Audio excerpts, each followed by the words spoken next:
It seems my puzzles are too effortless for you, IPC Ambassador. I appreciate your words. And I see you put a lot of effort into welcoming me, Mr. Sunday. However, this is no way to greet a guest. Well, this isn't an invitation, but a summoning. Before we speak, I need to test your character. I imagine this knowledgeable doctor friend of yours has been of great help, yes? Certainly. You ought to know this better than I do. He's already faithfully fulfilled his duties, hasn't he? Yes, the doctor has assured me of your noble character. He considers you, like himself, a virtuous person who can be trusted by the family. I have come to know you very well as a person, Mr. Aventurine. You're diligent, generous, and willing to cooperate. The fact that you succeeded in overcoming many obstacles just to meet me gave me the reason to believe in your wisdom and courage. But there's one thing I must ask you. That is, you've used your wisdom at the wrong place to meet the wrong person and put yourself in a situation where you shouldn't be, witnessing a tragedy that shouldn't have happened. You don't look too well. Am I making you anxious? If not, then it means I'm on your side. If I wasn't mistaken, you'd just made a serious accusation against the family. No, you weren't mistaken. For depravity is creeping in around you. There's no need for us to be evasive. Let's talk about your sister. Your sister's talent is unrivaled in the world of show business. As you know, her voice has been out of tune since she returned to Penacony. What's more disheartening, she can't sing anymore. Who could be responsible for this? Many suspect the culprit is among the outsiders, but I know you hold a different opinion. Now your noble status has become a shackle, preventing you from apprehending the murderer and avenging your sister's death. You're feeling anxious because you're out on a limb. But don't worry, I'm on your side. I'm immensely honored by your concern for me, Mr. Aventurine. Since you're so selfless and generous, I believe you wouldn't ask for anything in return, would you? Well, naturally, you wouldn't incur any loss from this. I just want to reclaim what is mine. My liberty and the personal items under the family's custody, the bag of gift money, and the box in which the cornerstone is stored. That's right. Cornerstone. I've heard it's a treasured asset of the Strategic Investment Department. A sacred stone that seals the Preservation Emanator, granting significant power, and every liquidation specialist holds one. For an object so precious, it probably comes at an even higher price than other forms of recompense. Well, I'm sure you're aware of the high level of risk I'll be undertaking to bring the truth to light. Mr. Aventurine, when you're out and about, do you always make adjustments to your appearance? Your tie should be on the center line. Your shirt must not protrude from your vest. Your trouser creases should be perfectly straight, and always aligned with the tips of your shoes. Of course. But I don't, because it's not appropriate to do so in public. You should make sure everything is presentable and in order before leaving the house. I'm not the kind that takes risks. The cornerstone must be in the custody of the family. No room for negotiation? Please, don't let me turn you down twice. Sure. The gift money is good enough. I suppose you wouldn't mind that. After all, a merchant can't function without a bargaining chip. You compromised quicker than I thought. Unfortunately, It's a gambler that needs a bargaining chip, not a merchant. I can give you your gift money, but before that, I want you to tell me.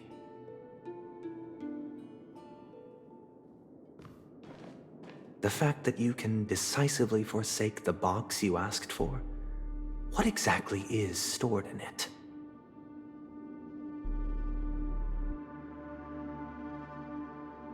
Oh, triple-faced soul, please sear his tongue and palms with a hot iron, so that he will not be able to fabricate lies and make false vows.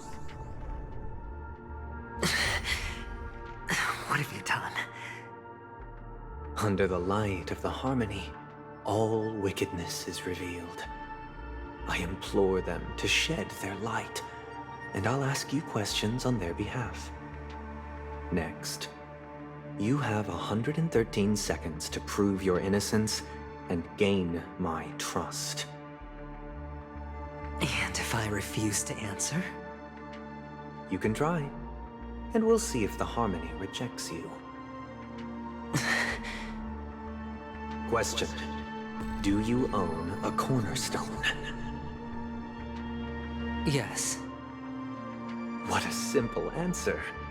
You, too, understand that idle chatter leads only to poverty. Did you hand over the cornerstone to the family when you entered Penacony? Yes. Does the cornerstone you handed over to the family belong to you? Yes. Is your cornerstone in this room right now? Yes. Is your memory free from any kind of tampering or deletion, encompassing but not restricted to the techniques of the Garden of Recollection? Yes. Are you an Avgin from Sigonia? Yes. You even know about that? Do the Avgins have any ability to read, tamper with, or manipulate one's own or another's mind? No. Does it matter? Do you love your family more than yourself?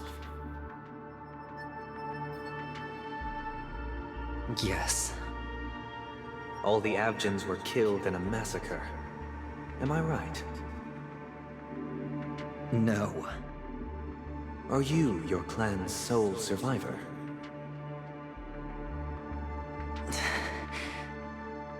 Perhaps. Do you hate and wish to destroy this world with your own hands?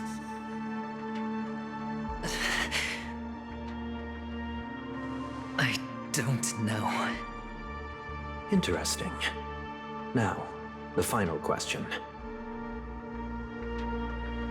Can you swear that at this very moment, the Aventurine stone is safe and sound in this box?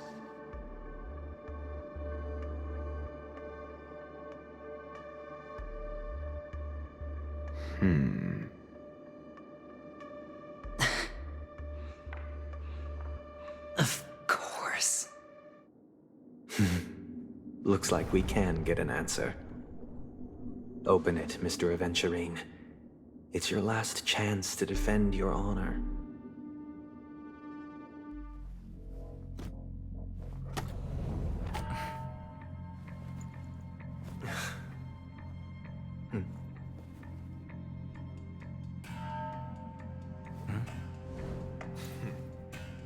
Please.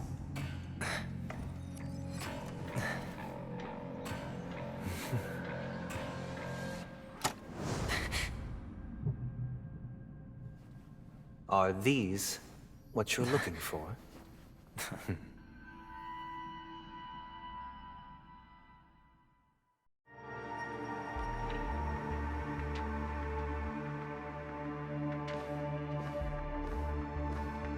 Since you came as promised, learned doctor, does this mean that you are willing to take the side of the family in this farce? What makes you think you can convince me? I've heard you haven't enjoyed Mr. Aventurine's company. I also understand that you're an avid learner who sees the pursuit of knowledge above all. In that case, you ought to realize that a competent scholar knows their position and would make more vital matters for the sake of petty pride. If you agree to assist the family, I'll share our research findings on the Stellaron. You must be quite aware that, besides the family, no other faction is willing to share such information.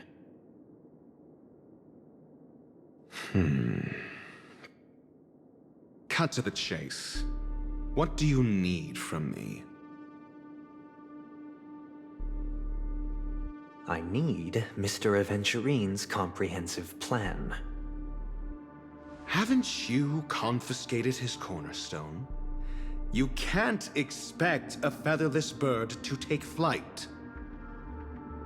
But I've also heard the 10 elites in the Strategic Investment Department have united, progressing together in the interests of the IPC. You'll have to speak more clearly than that. The cornerstone, which Mr. Aventurine surrendered. Was it really his? You question whether he would entrust you with someone else's cornerstone. The 10 Stonehearts aren't as united as you think. Cornerstones are significantly more precious to them than their very own lives. But you know that he's a crazed gambler. The more vocal he is about it, the more cautious I must be.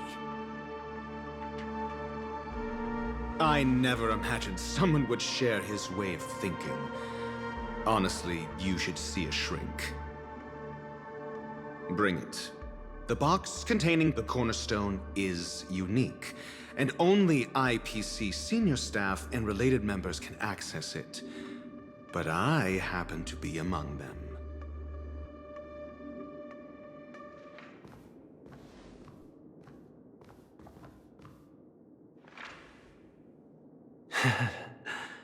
I appreciate it.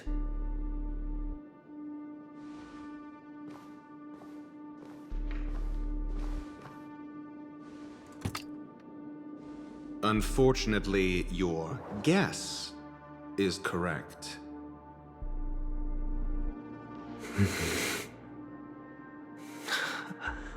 The golden stone. Its color and glow are similar to that of Klepoth's body. This is the very ruse he intends to use to fool you.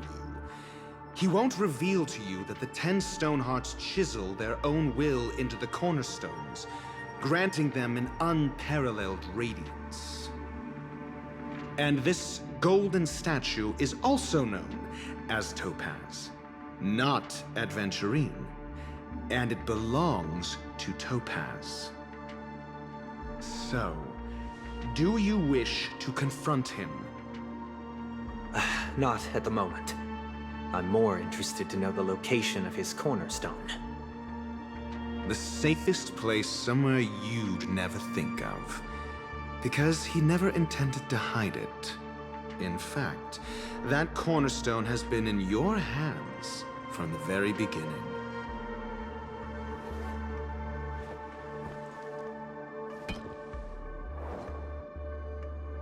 I see. This bag. Mixing a cornerstone, more precious than life itself, with a bunch of worthless jewels, disguised as a gift of money waiting to be confiscated, is indeed in line with Mr. Aventurine's style. Then he makes up some trivial excuse, downplaying the matter, and requests the gift money. This is a gamble, one he's all too familiar with, betting on your single misstep, leading to a total loss. Learned Doctor, I am grateful for your help. The family will surely reward a righteous person like you. As for the villain, I hope he retreats in humiliation. It was all thanks to your friend with a keen eye that I could add a blot of utter failure to your storied career. Ratio, you wretch. Finally shown your true colors, huh? Oh, and just to remind you, you currently only have 17 system hours left to live. Treasure your remaining time, and savor the delectable aftertaste of defeat. You might as well explain yourself a little more clearly. What I performed on you just now was the Harmony's consecration. You were to show allegiance beneath the illumination of their grace. Yet you acted willfully, uttering nothing but falsehoods, transforming the consecration into a trial. I genuinely see no reason to absolve you from it. Is this what the Harmony represents? But is it built upon constraint and coercion? You misunderstand, Mr. Aventurine. Punishment is meant for the irreverent, but I have seen your resilient spirit, and thus I offer you the possibility of a new beginning. Throughout these 17 system hours, you will be unable to escape the dreamscape, or contact any of your companions. You only have 2 paths before you, and it all depends on whether you can complete my test within the time limit. Should you succeed, you will be able to coalesce into the Harmony and be with your family. If you fail, you will suffer the wrath of the eternal Centurion and fall into an abyss of doom. Sounds like I'm gonna end up the same either way. I indeed do need a servant to help me uncover the evil hidden in the family from an external perspective. I will purge the evil from the inside and bring the real culprits to justice within 17 system hours.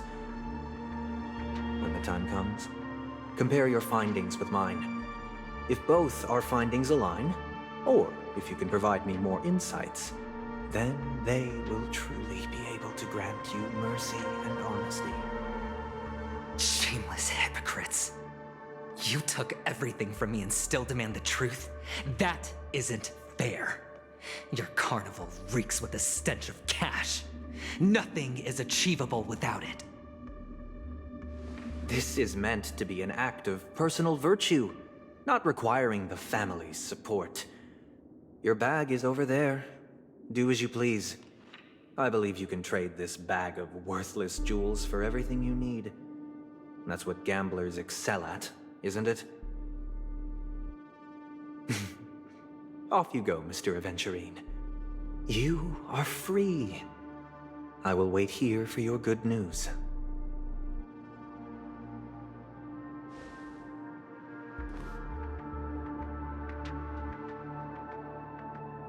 This meeting isn't an interrogation or a negotiation.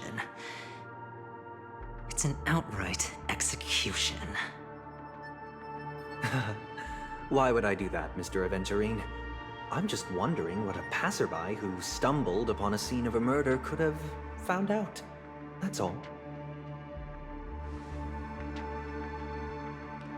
By the way, before you go, I have a personal question.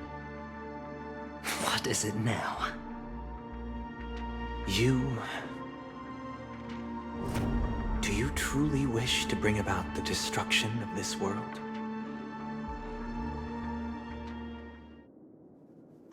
Kakavasha! Where did you go? Oh, are you injured? I got it back, sister. You went to look for them? That's too dangerous. It's just a necklace. It's neither food nor water. We can survive without it. But I can't live without you, little brother. Promise me not to look for those catechins again, okay? Sister, don't be afraid. The catechins are fools, but I'm smart. I played a game with them, and I won. won? What happened exactly? Tell me. I made a bet with them. The two birds in the desert and me. Who will die first? I won. They suspected me of cheating, but I didn't. I won fair and square. Of course. Of course you'd win. You've always been a lucky child. Gaiathra Triclops must be watching over you. But that's no reason to push your luck by going up against those bloodthirsty, cruel catechins. Have you forgotten how Mom and Dad...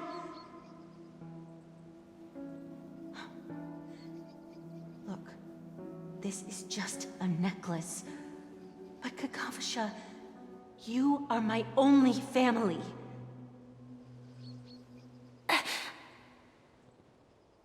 I'm sorry, sister. I thought you'd be happy. Because Mom left you this necklace. There'll be no next time.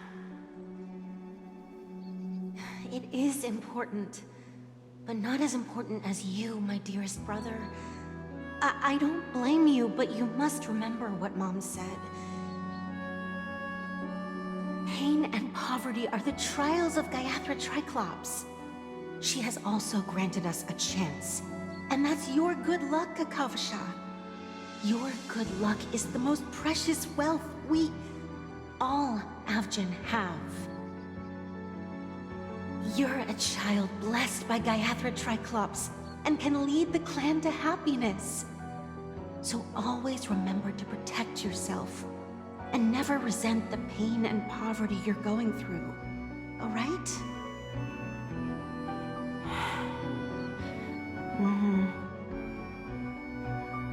Listen to me, and swear to Gaiathra Triclops. Okay. We'll swear to Gaiathra Triclops to protect this wealth. But sister, if Gaiathra Triclops was really watching over us, then why did she not protect Dad when he was swept away by the quicksand? After all, Dad went to the Catechins' land only to prepare for Gaiathra Triclops' offerings. And where was Gaiathra Triclops when Mom was shivering in our arms? Mom was still pleading for Gaiathra Triclops' forgiveness under her breath, until the moment she closed her eyes. Sister, everyone praises me for being smart, but I don't get it. If every rain pour was Gaiathra Triclops' forgiveness and grace, then how bad were our sins? So much so that we were born in this world of death?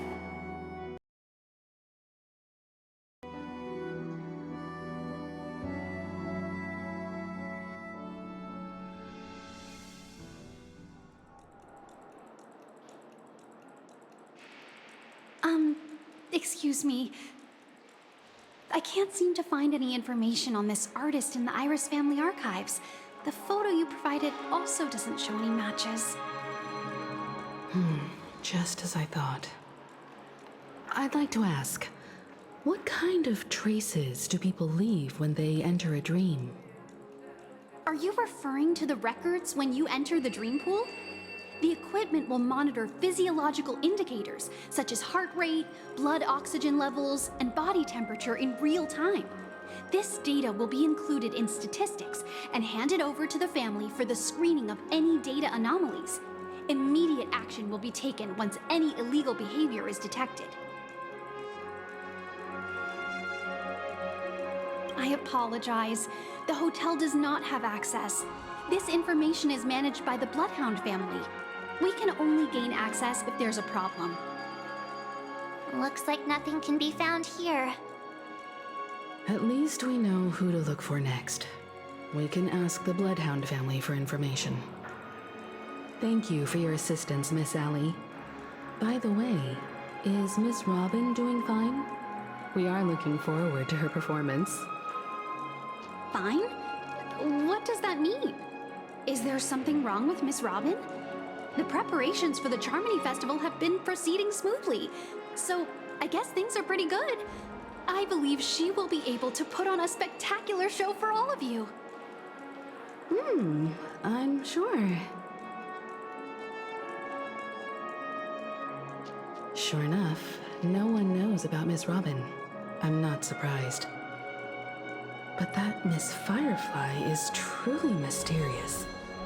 There's no information on her in the hotel system. Even if she's a stowaway, she should have a disguised identity after entering the planet. She's also in the running for the legacy. How is she going to sneak into the dreamscape unnoticed? Is there any other way to enter a dream? Besides the hotel room's dream pool?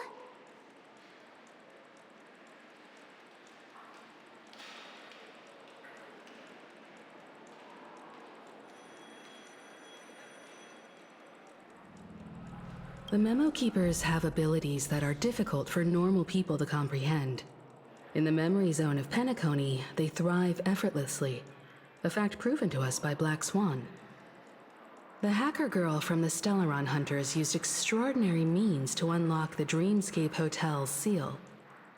According to the scene witnessed by her, it is likely that they are behind Miss Firefly's case. The Garden of Recollection and the Stellaron Hunters. Both are possible, but what about the IPC? Since they want Penacony all for themselves, they're bound to have a plan. Who are you guys? The Bravo team has arrived at their designated position, ready to execute armed evacuation operation. Boss, get moving! Armed evacuation?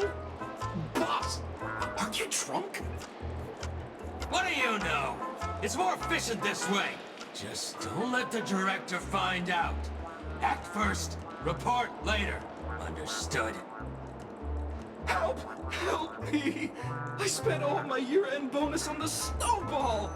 I don't want my name on the department's major disciplinary notice! Hey, check it out! That voice. Could it be the IPC workers from Belobog?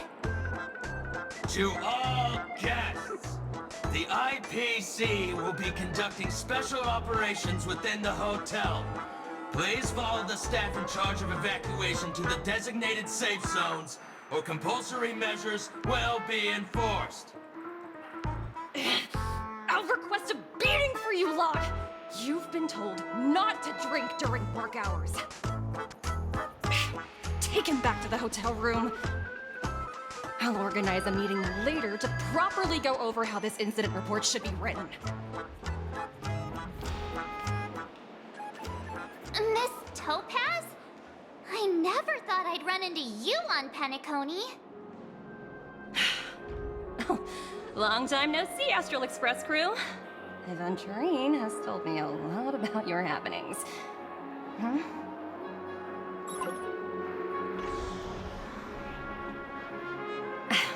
It's fine. Do as they ask and try to avoid any conflicts with the family. Report to me before taking any action. Yes, all right.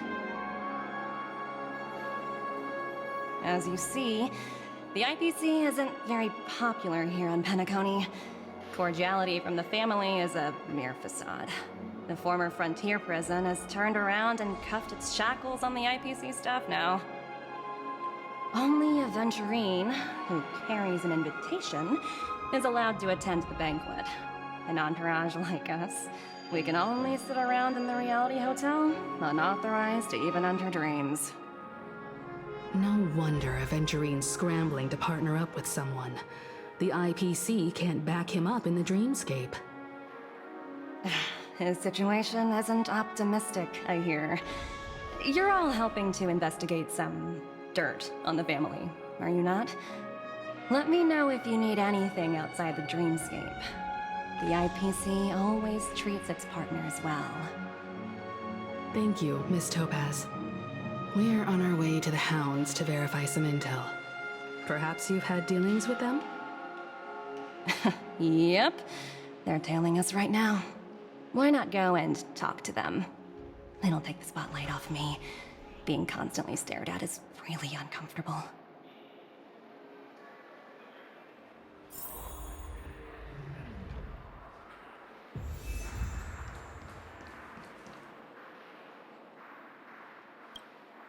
We're carrying out our captain's orders. What do you want? We made a mistake last time, and we're working hard to rectify it now. We don't have time for anything else. Surveilling the IPC executive Topaz, ensuring that she stays put at the Reverie Hotel during her time on Penacony. We've got the right one this time. So that's it. They were the pair who were after Firefly at the time.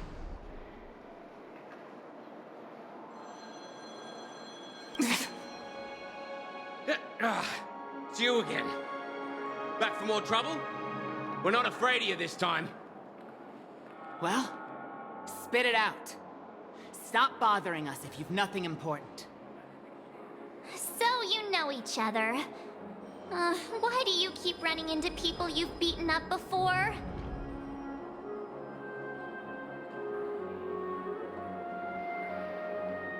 Oh, sheesh, why do you keep asking me that? We're in the middle of investigating a murder case for the family. May we speak to your captain about it? Well... Hey! The security officer instructed everyone to shut their traps before he returned from Dream's Edge. What murder? You'd better stop spouting nonsense. Yeah, that's right.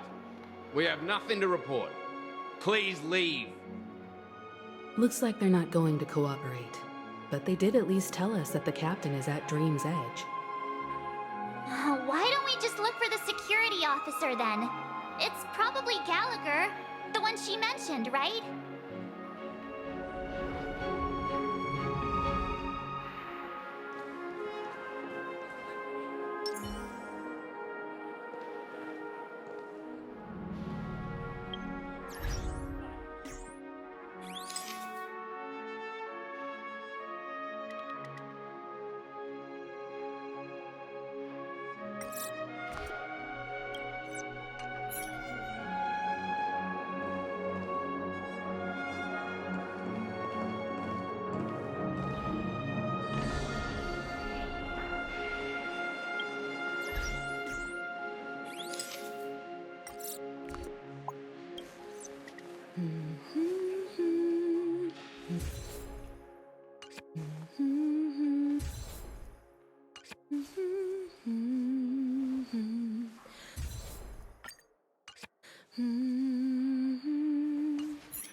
How does it feel to be in business with Aventurine? I bet you're not used to it. That's just his style. All or nothing is his mantra. He's always cozying up to his clients while egging them on to undertake some dangerous assignment with him. But everyone has their merits, so I won't comment further. But Aventurine's luck has always been good.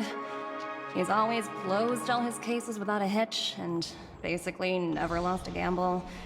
Which is why, on the issue of retaking Penacony, I'm watching with keen interest.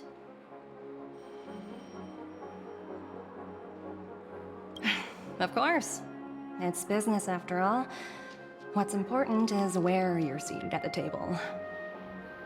As for the two cases, apologies, but I don't have much info on them either. All I can do is ask you to keep digging for more details.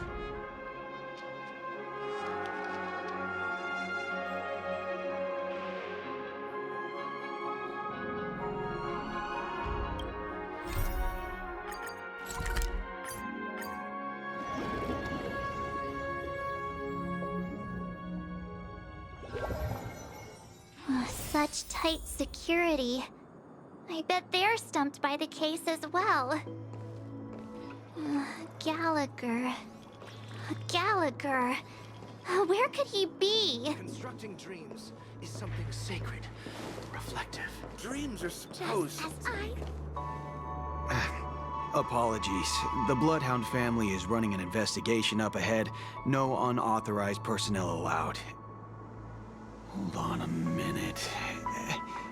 I think I've seen you before. The gray-haired one. How much trouble have you stirred up exactly on Penacony?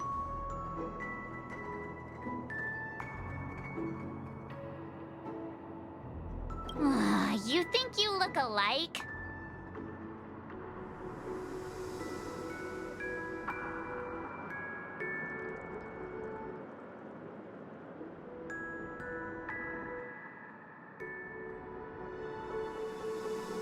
Wait, are you for real? Not possible. It was you the last time, yelling about some clockwork friendship while beating me up with that silver-haired girl.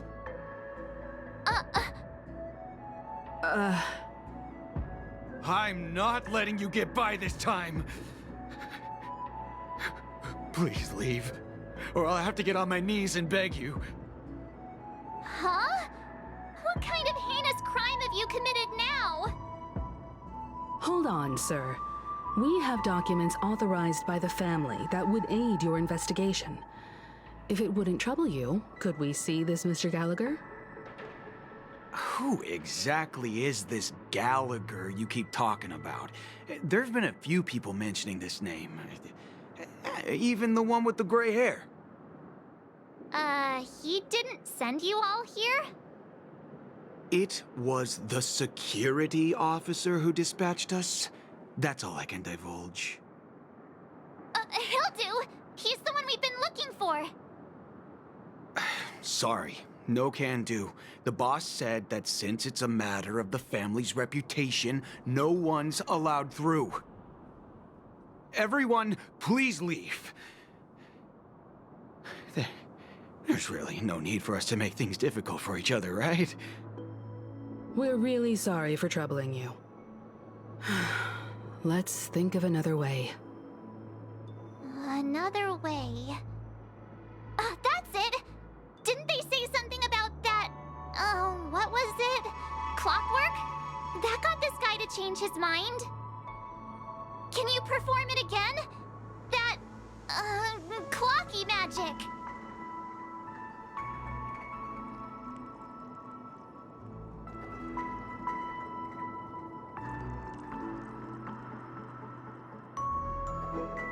It's not bad if we're resolving a misunderstanding.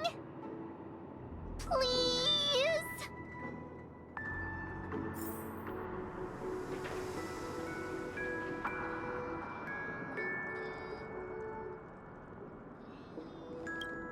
Sorry, no can do. The boss said that since it's a matter of the family's reputation, no one's allowed through. Everyone, please leave.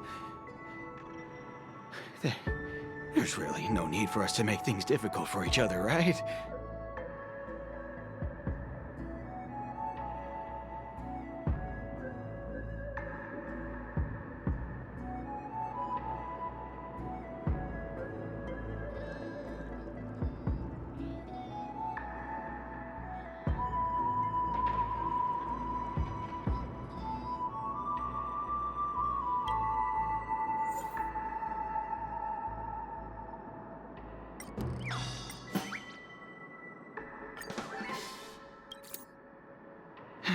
Let me see what time it is now.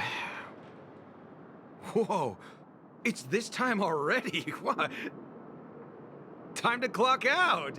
And no one's gonna stop me.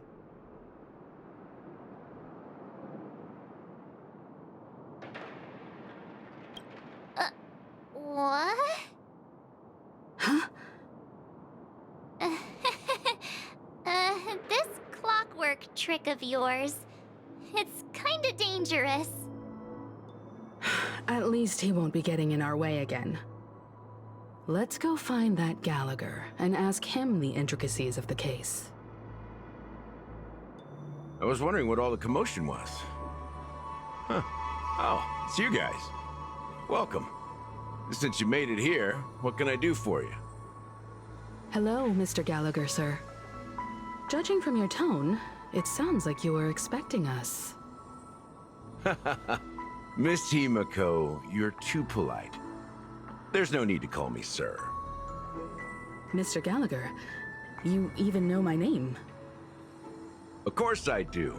You folks are from the legendary Astral Express, and honorable guests of the Watchmaker. I had an encounter with this lady in the Golden Hour. I remember that little silver-haired girl was there too. I'm sorry for what happened to that kid.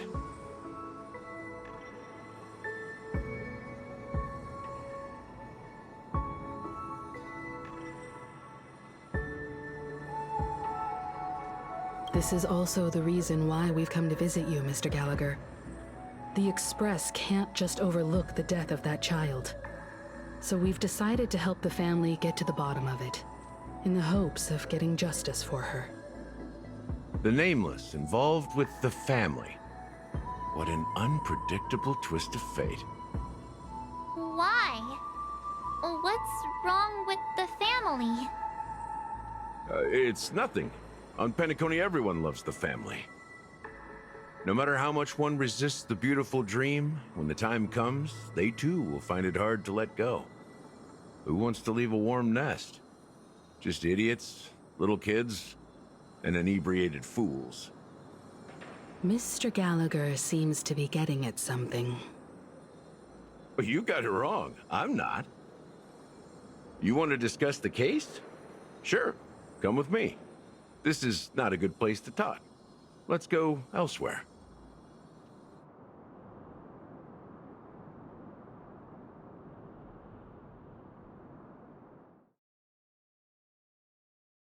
Even after that chilling tragedy, this dream is still running effortlessly.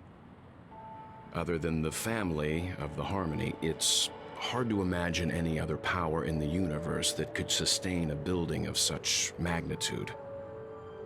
The family itself is a huge, perfect building, like a living idol. Each member of the family sees themselves as a piece of the divine puzzle, revolving around a singular core and a shared ideal. Under their command, they loyally fulfill their roles, offering themselves while also receiving sustenance in return. Interesting analogy. Perhaps that's why Penacony's beautiful dream has persisted for so long. But the human body has its limits, and so does the divine's. That doesn't sound like the kind of comment a Galaxy Ranger would make. Just pointing out the facts. Mr. Yang will definitely have a better sense of what's going on than I do. Why do you say that, Miss Acheron? The beautiful dream is crumbling. But not because of a particular eon, a particular faction, or a particular visitor. Its collapse stems from a certain inevitability of human nature. The family refuses to acknowledge this, and it has ultimately backfired and become a catalyst. As people immerse their souls in the dreamscape, where consequences and pain cease to exist, and only ease and pleasure prevail, they draw closer and closer to necrosis. Regardless of the perceived bliss, death looms as the inevitable conclusion. Also, this necrosis will diffuse and spread. One piece of the puzzle's mutation will eventually cause the entire building to shake, break, and crumble. In the end, the dreams that people built in the name of freedom became the cage that imprisoned them. I'm sure you've gained a lot from this trip, Miss Acheron. Are you willing to share your findings with me? Of course. That's if I remember.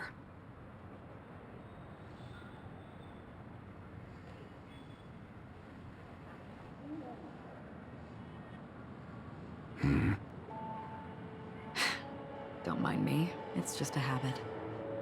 Owing to events in the past, I've become easily forgetful. It's only when this sword is unsheathed that those hazy memories start to become clearer. Take your time. That should do it. I vividly remember everything that occurred on Penacony. Ask away. The moment of daybreak. I've heard that's where the Dawn Factory, which processes the foundation of the dreamscape, is located. Behind the dreamscape's song and dance stand many imagination factories. Workers create all kinds of whimsical works day in and day out in their dreams. Then they return to reality and sleep on a narrow bed in a room.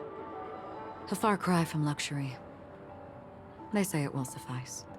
Experiencing the bizarre and motley dreamscape is the best reward. There I encountered a young woman who had just come of age.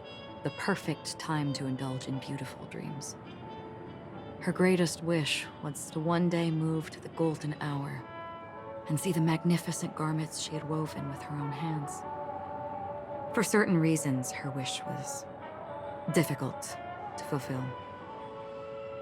But I managed to bring her a garment. Gilded Hour. It's said to be Penacony's currency center. Yes. It is a fortress-like financial city, the economic heart of the dreamscape. The Pepeshi people of the Alfalfa family are there to keep it running, sending blood that is made from money everywhere on Penacony. Everyone there is exquisitely dressed and always in a hurry. The greatest wish of the local Pepeshi people is for their future generations to work in the Gilded Hour. I've never met anyone who is willing to talk. I could only stand at the crossroads, watching crowds of people hurrying like the wind through the jungle of steel, only to deposit the alfalfa credits that they'd earned into the bank's vault. I don't know if they would open the vault door, but before I left, I witnessed a well-dressed Pepeshi person plummet from the sky, while those around him continued on their way, unfazed. I hear the Blue Hour is very romantic. Do you have any tales to share? Perhaps Mr. Yang has heard. There is a large boat called the Eventide, anchored along the Sea of Dreams, where soft music and dancing persist endlessly every night. I ran into a wizened lady there. She was at the dock, waiting for her long-departed lover to return, waiting for countless hours within time that stood still. In the humid sea breeze, she spoke of her own youth. Like many who desired wealth and love, they came to Penacony to pursue their dreams. Alas, her lover's consciousness was lost in the dark depths of the Sea of Dreams. Finally, she suggested we continue our conversation on a boat in the shallows. I agreed and boarded the boat with her. But she never said anything. Her eyes absent-mindedly gazing at the horizon for what seemed like forever. Finally, we retreated to the beach. The dreamscape of chic, luxury, and consumerism, the moment of dusk. My companions have been there too. Then you all must have seen those who are attempting to realize their dreams. Or have realized them. Scattering money as if it were dust and betting it on all or nothing. Everything has a price, and everything can be bought or sold. Even dreams themselves. I saw an Intellitron there, who was preparing to auction himself. When someone wins a bid, under stipulated periods and rules, he would do the buyer's every bidding, becoming that person's very possession. That Intellitron had been auctioned off 12 times, and I participated in his 13th. That was the grandest banquet I had ever attended. But never again did anyone cast another glance at him. This time around, there were no successful bids for him. This is what I've seen and heard along the way. Someone once said to me, Penacony wasn't like this a long time ago, nor should it be. I've traveled through the reality and dreamscape of the planet of festivities, watched the tides of night rise and fall when time stopped for people, where the spirits of the rich and impoverished remain forever fixed on their own scales. This is why I think the collapse of the beautiful dream is inevitable. There might be a way to change everything. Perhaps. But if this is indeed the world that people desire, if this is precisely why life chooses to slumber, should we still seek to change it?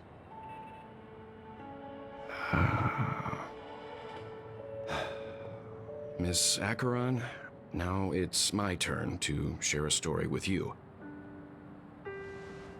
There was a man from my homeland who, at a time when the world was grappling with deep, unhealable pain, made a choice. He wove together the dreams of everyone in the world, linking people's dreamscapes, and shouldered this burden himself. From this, he created a giant, a spiritual atom.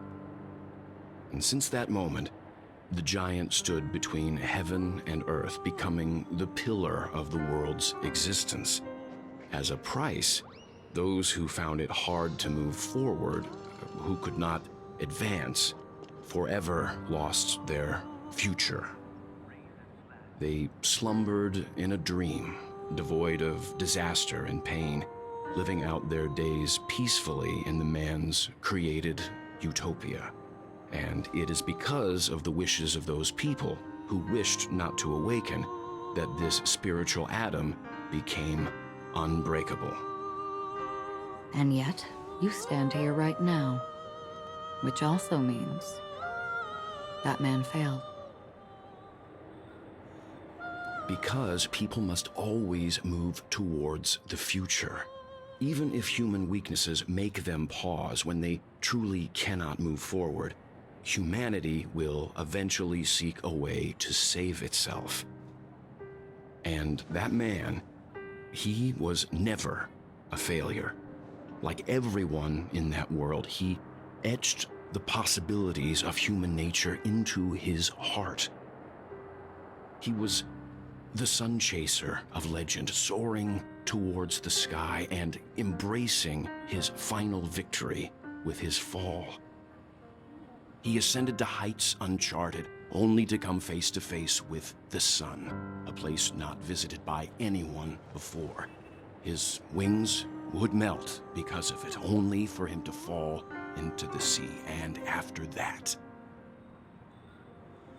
countless others would surpass him, soaring to even greater heights.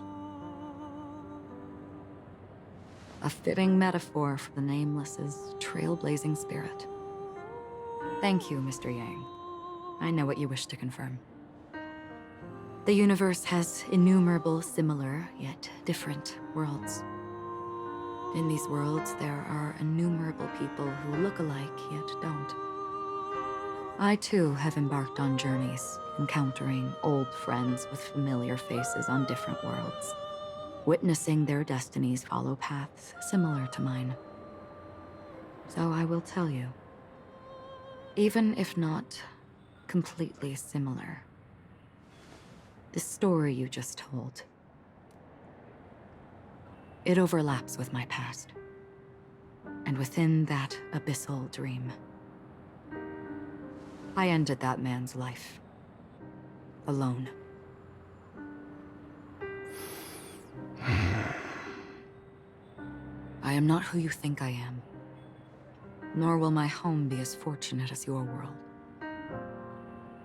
I am sorry. It's fine. I don't mind, so long as I can alleviate your suspicions. There's something I still wish to know, Miss Acheron.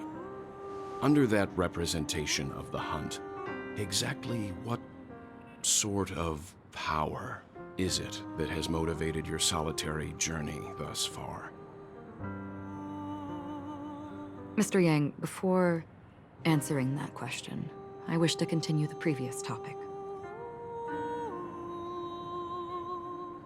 I like your analogy very much. Indeed, birds are born to fly. But in a distant past, their ancestors could only gaze at the sky in envy. They saw that faraway ray of light from above the heavens, piercing through the clouds and blanketing the earth. And so, time and time again, generation after generation, the birds spread their wings and took to the sky, attempting to touch its ceiling, all because the sun was there. Then, what if the last bird finally soars into the sky, only to realize that the end of the light is not the sun, but darkness? Then why, exactly, do we even walk towards the light?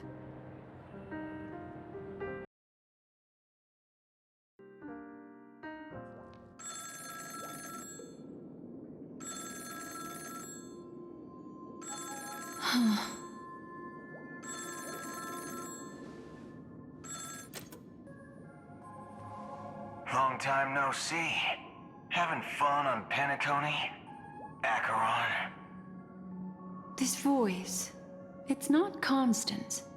Could it be her companion? Though I don't know exactly what you are, or what you're up to, my bullets will find you.